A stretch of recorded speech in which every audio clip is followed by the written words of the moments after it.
Pascoal, o jogo do sim e o jogo do não. Eu vou propor algumas situações aqui para você e você diz sabiamente, com a tua elegância e sensibilidade, se sim ou se não. Tá bom, vai. Quero um contrato de 5 anos na Globo. Sim, claro, porra! Já fiz peça por dinheiro. Mas é óbvio, porra, sim.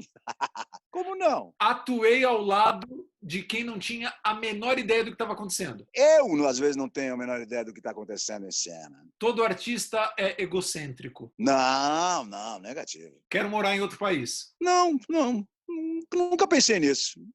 Nem me passa pela cabeça. Até porque também, por você morar em outro país, você precisa ter, sabe, dinheiro, família, não sei das quantas. Não dá, né? Pô, tem tanta, eu tenho tanta coisa para fazer toda hora, tá difícil, né? Não dá nem para pensar nesse tipo de coisa.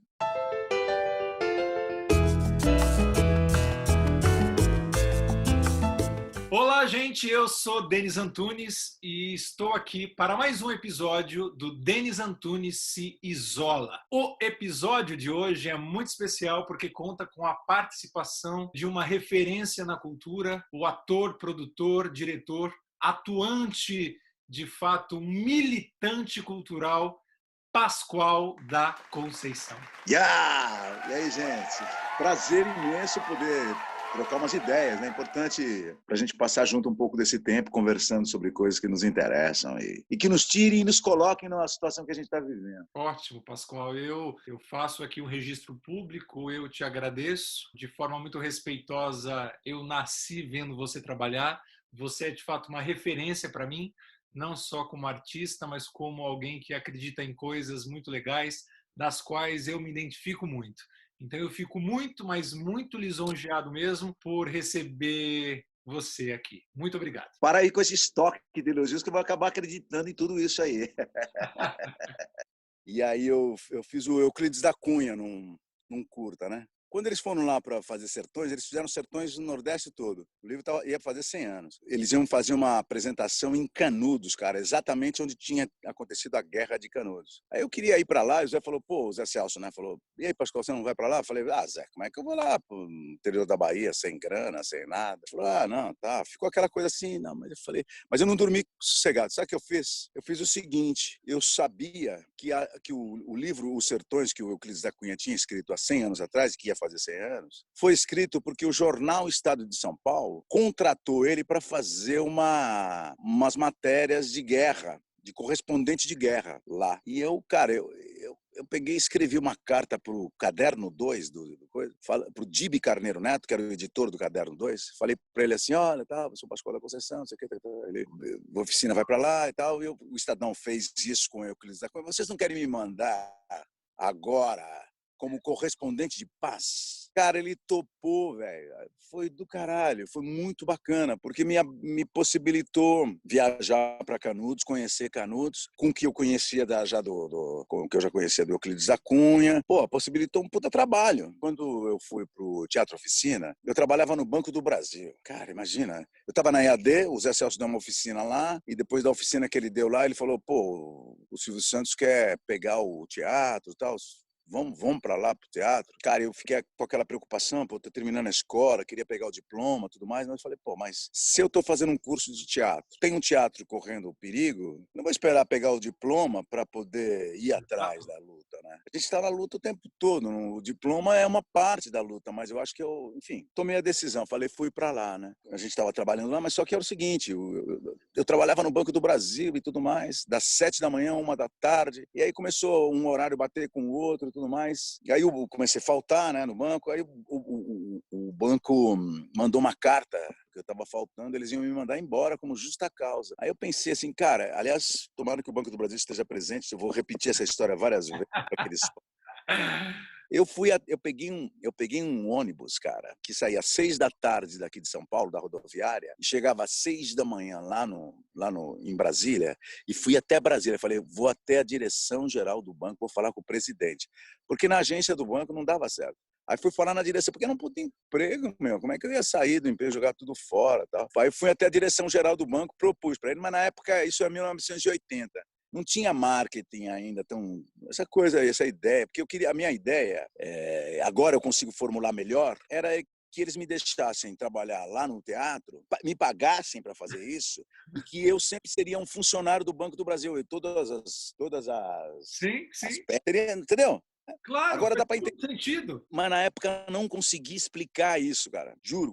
Não consegui explicar. Tentava, mas não consegui. Sabe, falava mil pensamentos, mas não consegui explicar Claro. isso para ele. Agora eu estou explicando com clareza o Banco do Brasil. Faz todo sentido, porque você era um Não é? funcionário do Banco do Brasil em função da cultura do Brasil. Cara, eu falei isso, escrevi para eles que eles falavam que é o seguinte, que o Banco do Brasil era o maior banco da agricultura brasileira. Ele era isso. O slogan dele, o maior banco da agricultura do Brasil. E eu falei para eles uma coisa parecida com o que você acabou de formular. Tenho certeza que se você estivesse lá na presidência, você ia falar, vai para o teatro. É engraçado, mas eu acho que faz parte da nossa vida de artista a esperteza artística também. Pensar como artista. Tem uma coisa assim, você falou no começo, tal, das coisas que você me elogiou e tudo mais, tal, da militância. Eu fiz o Mário de Andrade também, que é um puta personagem. Fiz o Doutor Abobrinha. Aliás, o Doutor Abobrinha, olha só, olha o subtexto. Vou falar do Doutor Abobrinha. Parece aqueles caras que tá contando as trepadas que ele der, né? Comi essa, comi aquela, mas foi legal.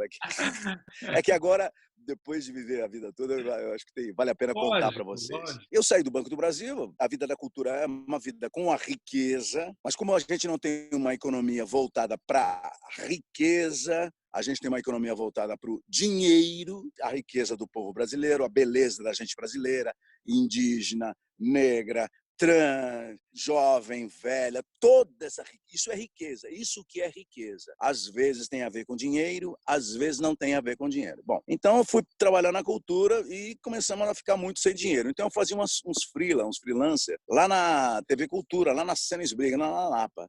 E aí alguém me pediu, porque eu estava no Teatro Oficina, na preservação do teatro, que o Silvio Santos queria, imagina, construir um shopping no lugar do teatro. E a gente estava lutando para fazer a sociedade, a cidade toda ver que um shopping no lugar do teatro não era tão importante como ter o teatro, como ter o Parque Teatro do Bexiga, fazer mais teatros ainda. Tal. Cara, chego lá na TV Cultura, tinha um teste, que aliás foi alguém que me levou, porque pediu uma carona para mim, não sei quem é, esqueci, né? E pediu uma carona para mim, eu fui lá fazer um teste para fazer o Dr. Vitor no Castelo. Era para fazer o Dr. Vitor. Já tinha más intenções, já queria pegar o Castelo. Aí o Cal Hamburger, que era o diretor, o Cal Hamburger falou assim, tal, eu fiz o teste com o Dr. Vitor, ele falou, tem um personagem aqui, eu tava careca, que a gente tava fazendo o Hamlet lá, né? Aí eu que tinha cortado careca e tal. Aí ele falou assim, cara, tem um personagem aqui, você não quer fazer um teste com ele? Eu falei, como é que é? Ele falou assim, é o seguinte, é um empreendedor imobiliário, ele quer derrubar o castelo e no lugar construir um prédio dele. Caraca, essa história eu já tenho aqui dentro de mim. Aí fiz uma improvisação, sabe? Vou derrubar tudo isso, aquela coisa toda. Puta, ele falou, não, você vai... Teste, normalmente o cara não fala na hora. Ele falou, é você que vai fazer, é você. A cidade de São Paulo é assim, né? Você tem assim, ela é uma cidade que o chão dela, ele é como se fosse dinheiro, né?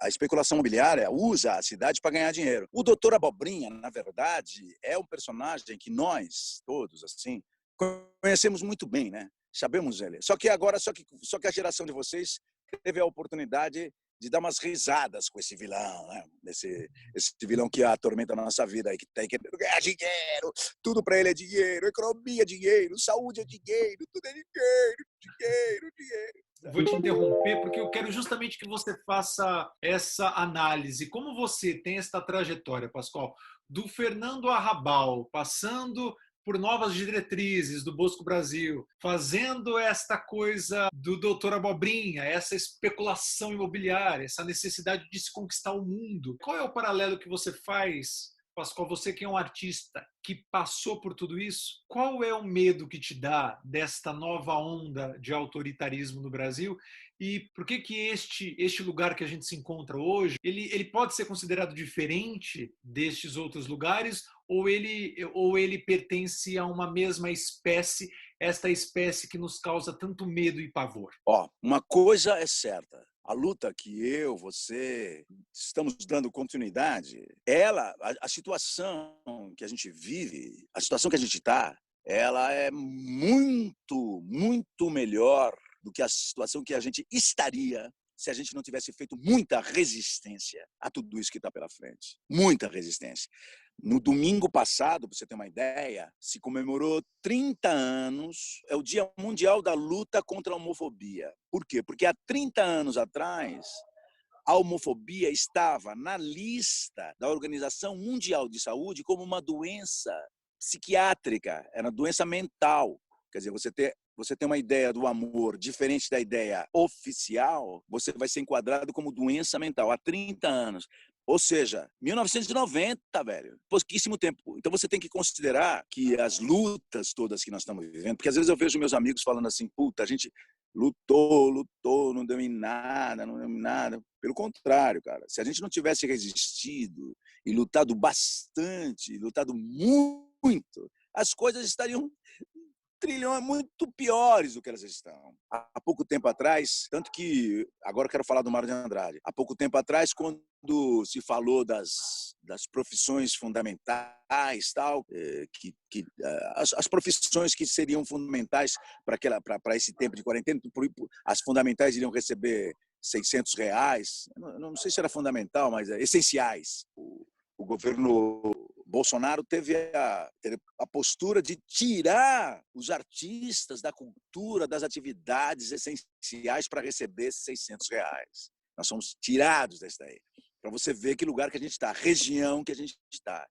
E eu vou chegar no Mário de Andrade, porque o Mário de Andrade falava o seguinte, nós somos da cultura. Nós temos que fazer o seguinte, é importante a gente fazer assim, a gente trazer o povo para defender a nossa posição na cultura. Porque ele falou assim, ó, a cultura é tão importante como a comida. E eu acho até que a cultura é mais importante que a comida, porque ele falava, porque uma pessoa bem alimentada não faz um mundo mais feliz, mas uma pessoa com cultura faz um mundo diferente. Entendeu? Pascoal, só uma leve curiosidade. Você se identifica com a escolha do Hugo como secretário de Cultura?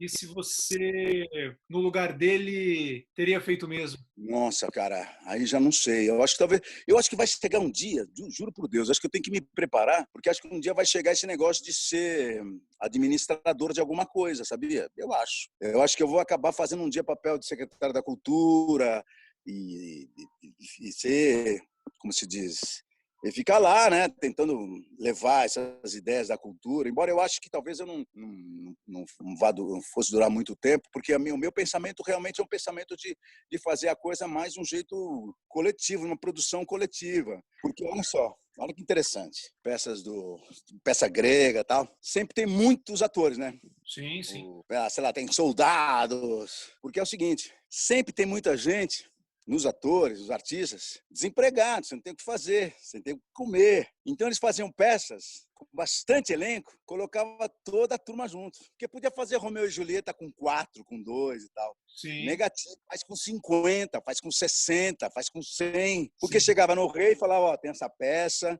é muito Sim. boa. Chegava lá no Hugo, da Secretaria da Cultura, ó, peça tem 90 atores. Começar a fazer peça com 90 atores, com 100 atores, entendeu? Sim, sim. Para poder todo mundo trabalhar.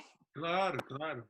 E eu acho assim, muito corajoso da parte do Hugo. Cara, eu admiro pra caramba o Hugo, porque o Hugo também é um realizador, né? Porque, pô, eu conheço a trajetória dele há muitos anos, né? Então, se você pegar a trajetória dele no Parlapatões, como é que ele conseguiu, porra, fazer esse grupo viver todo esse tempo. E eu imagino também, porra, deve ser... É complicado você entrar num sistema, assim, de política, essa coisa toda, porque quando te convidam, já te convidam, assim, querendo meio que você faça, assim, às vezes, de sparring, né? Ficar entre você e a classe artística e tudo mais.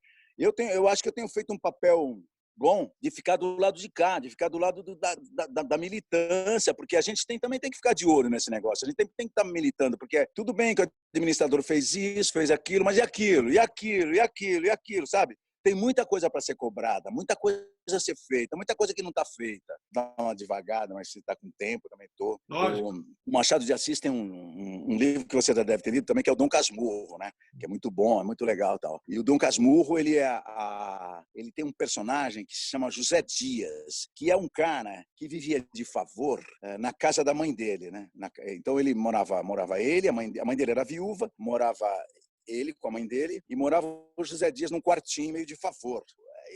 A mãe dele a mãe dele fez uma promessa para ele, quer que ele vá para o convento, ele está louco, ele tá apaixonado pela Capitu, ele não quer ir, aí tal. Começa uma conversa com a mãe dele, né?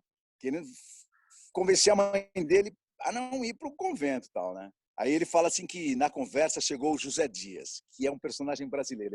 Aí o Machado diz assim, o seguinte, o José Dias é um personagem brasileiro que sabe como discordar obedecendo. Eu falei, porra, como que é? O cara discorda obedecendo, né? Porque, claro, ele mora de favor, ele não pode ir contra a dona da casa, que ele vai perder o lugar dele. Mas ele também não pode ir contra o filho da dona da casa, porque também o filho da dona da casa também ajuda ele a ficar na casa.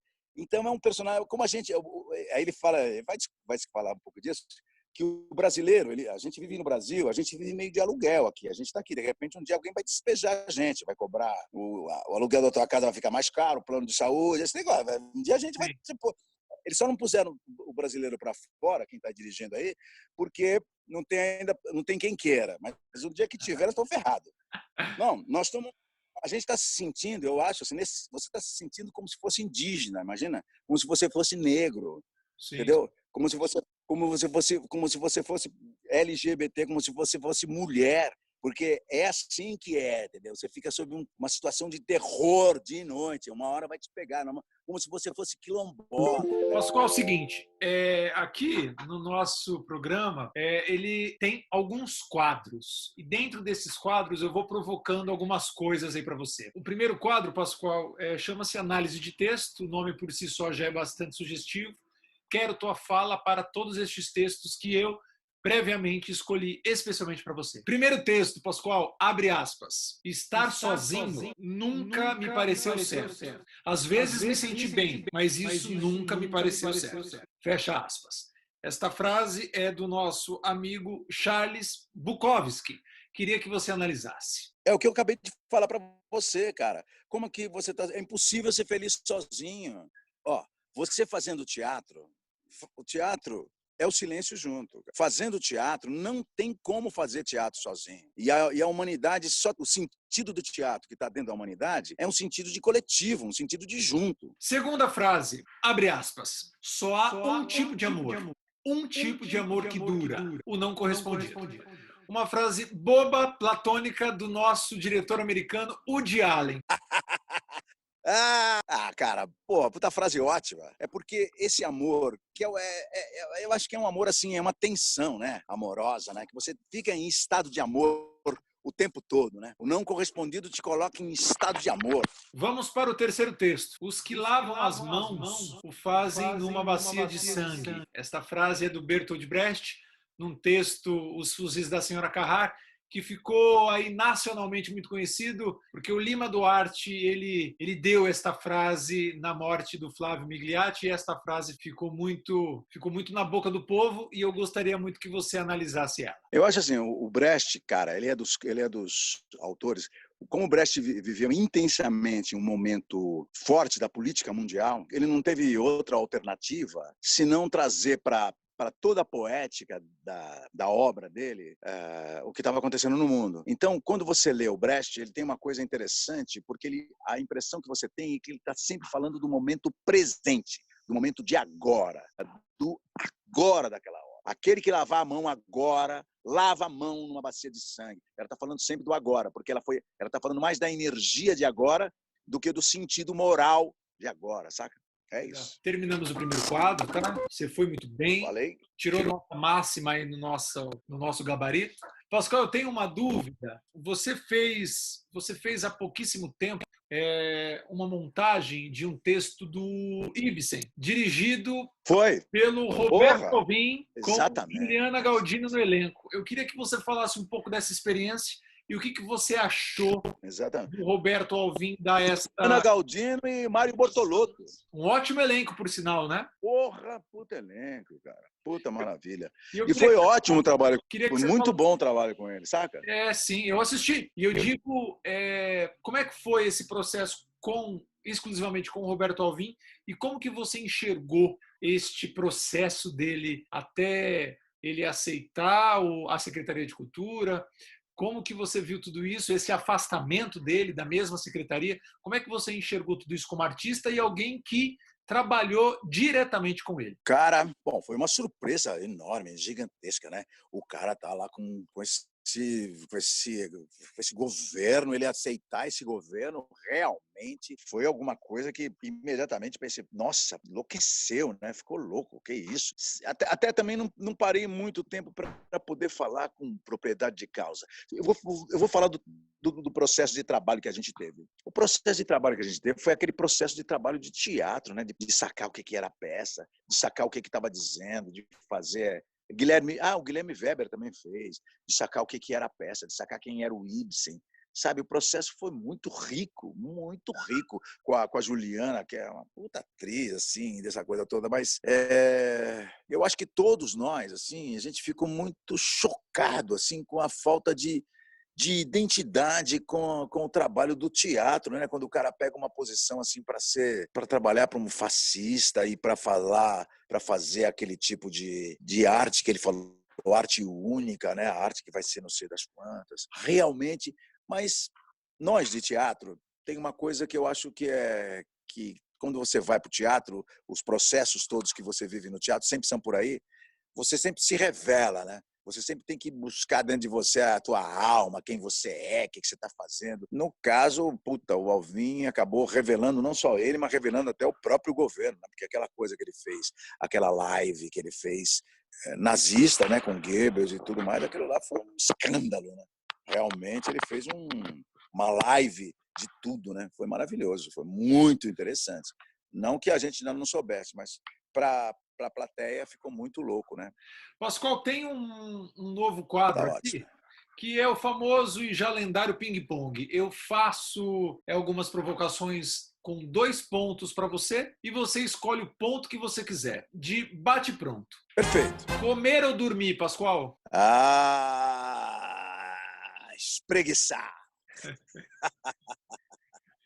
Chapado ou sóbrio? 50-50, né?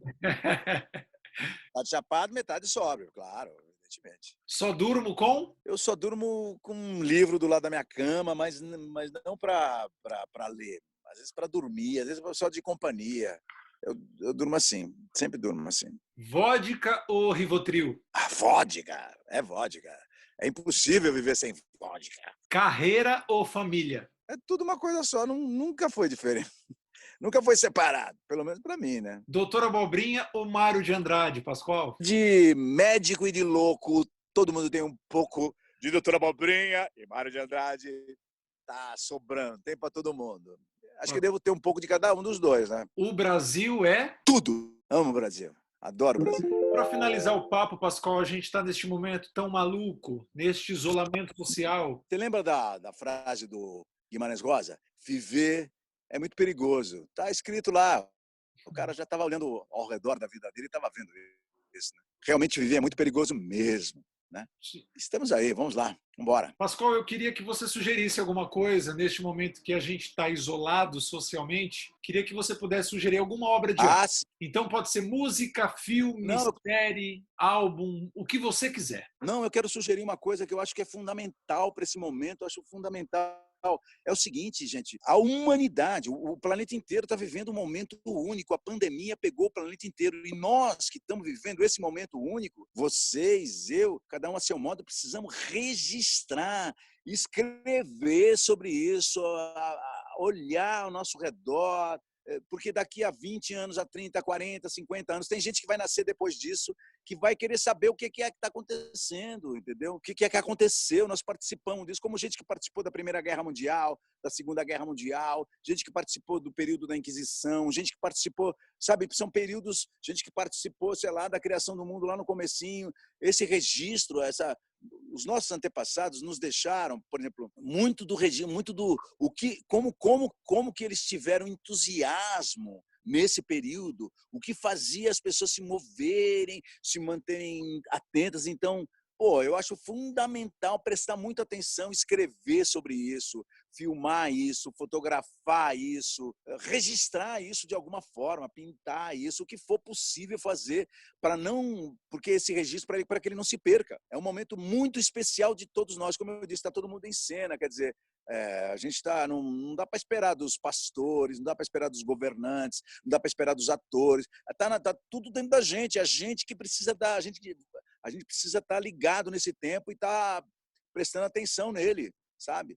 E escrevendo sobre ele, pô, é um registro necessário, fundamental. Não deixa de fazer isso. Pascoal, só tenho a te agradecer, muito obrigado, viu? Eu gostaria realmente assim de poder ter a oportunidade de conversar sempre com você. E muito obrigado pelo papo. Quando Você quiser, sempre foi e sempre será uma referência para mim. Muito obrigado. valeu, velho. Estamos aqui. Quando quiser, não se avexe.